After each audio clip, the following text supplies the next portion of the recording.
தந்தி தொலைக்காட்சி நேயர்களுக்கு வணக்கம். நல்லதை சொல்வோம், நல்லதை செய்வோம், நல்லதே நடக்கும். இன்று 30/5/2025 வெள்ளிக்கிழமை. புனர்பூசம் நட்சத்திரம் இரவு 2:16 வரை, பிறகு பூசம். இன்றைக்கு சதுர்த்தி விரதம். இன்றைக்கு ஒரு அற்புதமான நாள்.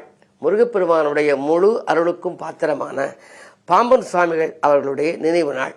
அவர் எழுதியதுதான் சண்முக கவசம்.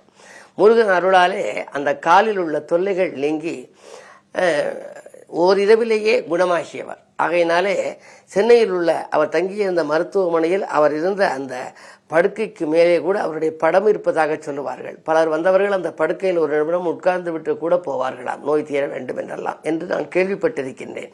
பொதுவாக பாம்பன் சுவாமிகள் எழுதிய சண்முக கவசம் இருக்கிறது. அண்டமாய் அவனியாகி அறிவனா பொருளதாகி என்ற சண்முக கவசத்தை படித்தால் வாழ்க்கையில் எல்லா வளங்களும் நலங்களும் நமக்கு கிடைக்கும்.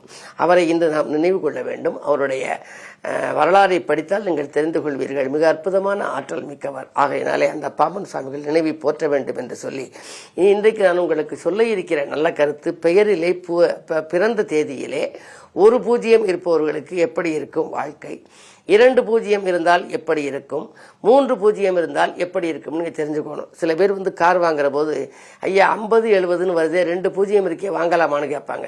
சில பேர் 5700 வருது வாங்கலாமான்னு கேட்பாங்க. பூஜ்ஜியம் இருக்கே, பூஜ்ஜியம் இல்லாம வாங்கலாமா, இருந்து வாங்கலாமாங்க. சில பேருக்கு பூஜ்ஜியம் ரொம்ப ஒத்து வரும், ரொம்ப அதிர்ஷ்டமா இருக்கும். சில பேருக்கு பூஜ்ஜியம் பூஜ்ஜியமாவே போயிடும். ஆகையினாலதான் கண்ணதாசன் கூட ஒரு பாட்டு எழுதினார். பூஜ்ஜியத்துக்குள்ளே ஒரு ராஜ்யத்தை ஆண்டு கொண்டு புரியாமல் இருப்பவன் தான் ஒருவன், அவனை புரிந்து கொண்டால் அவன் தான் இறைவன். இந்த எண் கணிதத்தில் பார்த்தீங்கன்னா 2 பூஜ்ஜியம் ஒன்று மேலே ஒன்று ஏறி நிற்கிறது தான் 8. 8 தெய்வீக எண். ஒரு பூஜ்ஜியத்து மேலே ஒரு பூஜ்ஜியத்தை ஏற்றி வச்சிங்கன்னா அது 8ஆம் நம்பராக வருது. ஆனால் பிறந்த தேதியில் ஒரு எடுத்துக்காட்டுக்காக சொல்கிறேன். 1/10/1961 வச்சுங்க ஒருத்தருக்கு. அதில் 1 பூஜ்ஜியம் வருது, 1ல் பூஜ்ஜியம் வருது அல்ல, ஆனால் 1/10ங்கிறதுல 1 பூஜ்ஜியம். சரி, 15/10/2023 ஒருத்தர் பிறந்திருக்காருன்னு வச்சுங்க.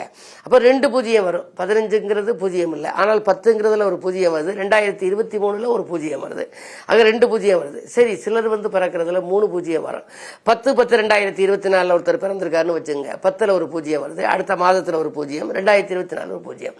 இப்படி 1 பூஜ்ஜியம் வந்தா நல்லதா, 2 பூஜ்ஜியம் வந்தா நல்லதா, 3 பூஜ்ஜியம் வந்தா நல்லதா, இந்த வந்தா எப்படி இருக்கும் குணம்ங்கிறதெல்லாம், அவங்க வாழ்க்கை எப்படி இருக்குங்கிறதெல்லாம் எண்கணித அடிப்படையில் நீங்க தெரிஞ்சுக்கணும். பொதுவா சில பேர் 6/6/1966 பிறந்திருப்பாங்க.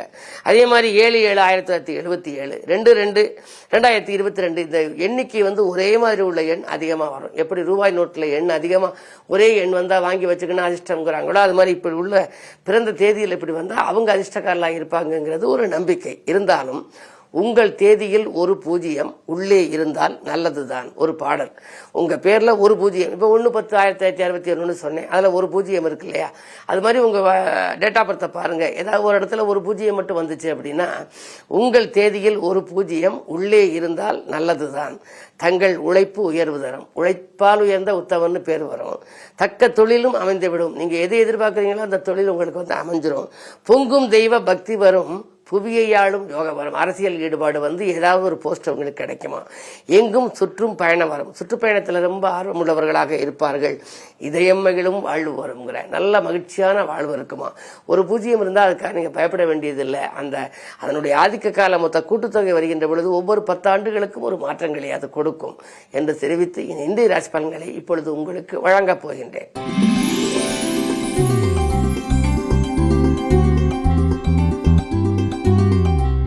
மேசராசி நேயர்களே, உங்களுக்கெல்லாம் இந்த உற்சாகத்தோடு செயல்படுகின்ற நாள். உறவினர்கள் உங்களுக்கு ஒரு நல்ல தகவலை அதிகாலையிலேயே கொண்டு வந்து கொடுப்பார்கள். அதிகார பதவியில் உள்ளவர்களின் ஆதரவு கிடைக்கும். 2ல் சூரியன் இருப்பதால் உங்களுக்கு உத்தியோகத்தை பொறுத்தவரை உங்கள் கை ஓங்கும்.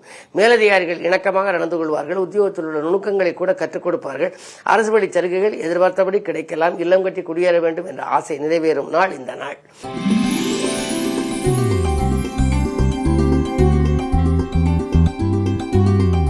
ரிஷபராசினியர்களே, உங்களுக்கெல்லாம் நல்ல சந்தர்ப்பங்கள் நாடி சேர்கின்ற நாள். நாளை சந்திப்பதாக சொன்னவர்கள் இன்றே உங்களை சந்திக்கலாம். முக்கிய புள்ளிகளின் ஒத்துழைப்போடு முன்னேற்றம் காண்பீர்கள். மேலதிகாரிகளால் ஏற்பட்ட நெருக்கடிகள் அகலும். உத்தியோகத்தில் கேட்ட சலுகைகள் உங்களுக்கு கிடைக்கும். 2ல் குரு இருப்பதால் திரண்ட செல்வம் வரும் என்பார்கள். எனவே பணப்பழக்கம் நன்றாக இருக்கும். இந்த நாள் நல்ல நாள்.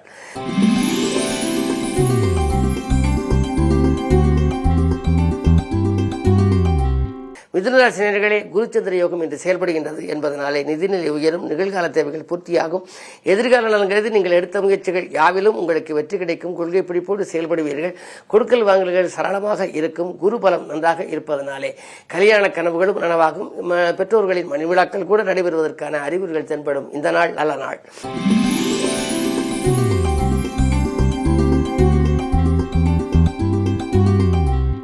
கடகராசி நேயர்களே, உங்கள் ராசிநாதன் விரயஸ்தானத்தில் குருவோடு இருக்கின்றார். எனவே அதிகமான விரயங்கள் வரலாம்.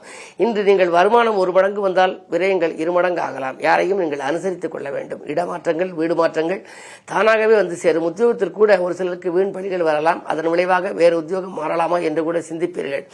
இடமாற்றம், ஊர் மாற்றம், வீடு மாற்றம், உத்தியோக மாற்றம் போன்றவைகளை கொடுப்பதற்கான அறிகுறிகள் தென்படும் என்பதால் மிக மிக கவனத்தோடு இன்று செயல்படுவது நல்லது.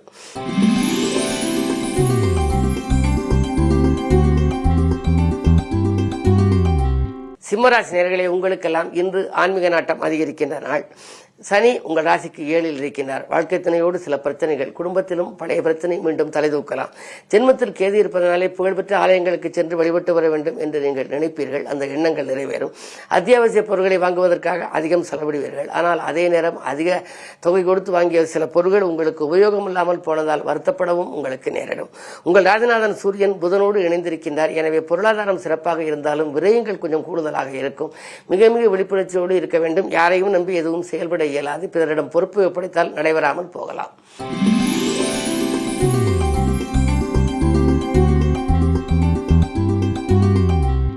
கன்னிராசி நேயர்களே, உங்களுக்கெல்லாம் எண்ணங்கள் எளிதில் நிறைவேறுகின்ற நாள். யோகங்கள் வந்து சரிகின்ற நாள் என்று கூட சொல்லலாம். உங்கள் ராசிநாதனான புதன் சூரியனோடு இணைந்திருக்கின்றார். புத ஆதித்ய யோகம் என்பதனாலே புதிய முயற்சிகளில் வெற்றி கிடைக்கும். அரசு வழி சலுகைகள் உண்டு. எதிர்பாராத விதத்திலே அதிகார பதவியில் உள்ளவர்களின் ஆதரவால் ஒரு நல்ல காரியம் நடைபெறப் போகின்றது. வாங்கல் கொடுக்கல்கள் சீராகவும் சிறப்பாகவும் இருக்கும். பொது வாழ்வில் இருப்பவர்களுக்கு திடீரென நல்ல பொறுப்புகள் வரலாம். மாமன் மைத்தர் வழியில் இந்த மனக்கசப்புகள் மாறும். கரைந்த சேமிப்புகளை ஈடுகட்டுவீர்கள்.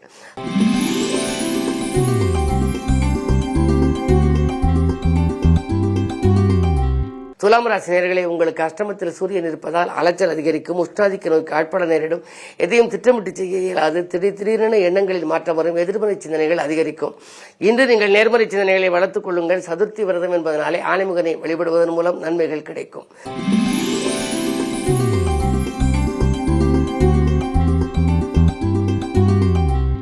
விருச்சிக ராசி நேயர்களே, உங்களுக்கு சந்திராஷ்டமம். ஆற்றல் மிக்கவர்கள் அருகில் இருந்தாலும் அவர்கள் ஒத்துழைப்பு திருப்திகரமாக இருக்காது. இடையூறு சக்திகள் வந்து கொண்டே இருக்கும். இருந்தாலும் அதை வெல்லக்கூடிய ஆற்றல் உங்களுக்கு உண்டு. குருவின் பார்வை 2ல் பதிவதனாலே நீங்கள் வழிபாட்டிலே முழுமையாக கவனம் செலுத்துங்கள். அதிகாலையில் ஆனைமுக பெருமான் வழிபாடு, அதற்கு பின்னாலே இன்று வெள்ளிக்கிழமை என்பதனாலே அம்பிகை வழிபாட்டையும் மேற்கொள்ளுங்கள். இல்லத்தில் வழிபாடு மேற்கொண்டாலும் சரி, உள்ளத்தில் வழிபாடு மேற்கொண்டாலும் சரி, இறை தியானம் மூலம் எதையும் வெல்லும் ஆற்றல் உங்களுக்கு உண்டு. அதே நேரத்தில் உங்களுக்கு இன்று நாளிலே சனி இருப்பதால் ஆரோக்கிய தொல்லைகள் சிறிது வரலாம். ஆகாரத்தில் கட்டுப்பாடு செலுத்துங்கள். இடமாற்றங்கள், வீடு மாற்றங்கள் வரலாம். வாங்கிய சொத்துக்களால் சில பிரச்சனைகள் வந்து அகலும். இந்த நாள் நல்ல நாளாக அமைத்துக் கொள்ள வழிபாடுகள் கை கொடுக்கும்.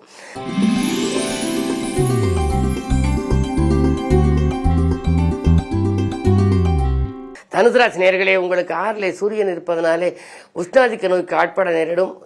ஏதேனும் சிறு சிறு தொல்லைகள் ஆரோக்கியத்தில் வந்து கொண்டே இருக்கும். திட்டமிட்டபடி சில காரியங்களை செய்ய இயலாது. அதே நேரத்தில் உங்களுக்கு பொறுமையை கடைபிடித்தால் தான் நீங்கள் பெருமை காண இயலும். விரயங்கள் கொஞ்சம் அதிகரிக்கும். மனக்கசப்பு தரும் தகவல் அதிகாலையிலேயே உங்களுக்கு வரலாம். பொது வாழ்வில் இருப்பவர்களுக்கு திடீரென பொறுப்புகள் மாற்றப்பட கூடும். எனவே நீங்கள் எதிலும் கூடுதல் கவனம் செலுத்த வேண்டும். அருகில் இருக்கும் அனுபவமிக்கவர்கள் ஆலோசனைகளை கேட்டு செய்வது நல்லது. இன்று சதுர்த்தி விரதம் என்பதனாலே விநாயகர் வழிபாடு வேதனையை தீர்க்கும்.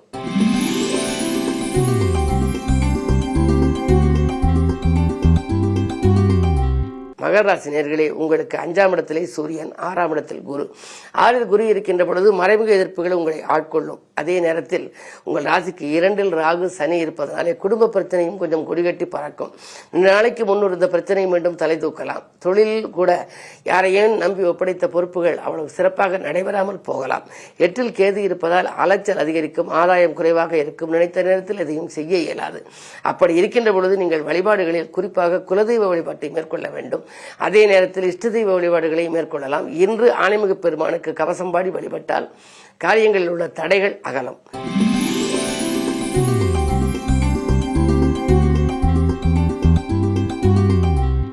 கும்பராசி நேயர்களே, அன்பு நண்பர்களின் ஆதரவு கிடைக்கின்ற நாள். ஆதாயம் தரும் தகவல் அதிகாலையிலேயே உங்களுக்கு வரலாம். சமூகத்தில் உயர்ந்த அந்தஸ்து படைத்தவர்களின் ஒத்துழைப்பு உண்டு. முக்கிய பொறுப்புகள் உங்களுக்கு பொது வாழ்வில் இருப்பவர்களுக்கு கிடைக்கும். 2 சுக்கிரன் இருப்பதால் ஆடை ஆபரணங்கள், வீட்டுக்கு தேவையான விலையுயர்ந்த பொருட்கள், பிரிட்ஜ், டிவி போன்ற மின்சாதன பொருட்கள் வாங்கும் யோகம் உண்டு. பிள்ளைகளின் எதிர்கால நலன் கருதி நீங்கள் எடுத்த முயற்சிகளிலும் வெற்றி உண்டு. அதற்கான உள்ள கல்யாண கனவுகளை கூட நனவாக்குவதற்காக முயற்சி எடுப்பீர்கள். என்ன இருந்தாலும் சுப செய்திகள் வந்த வண்ணமாக இருக்கும் நாள் இந்த நாள்.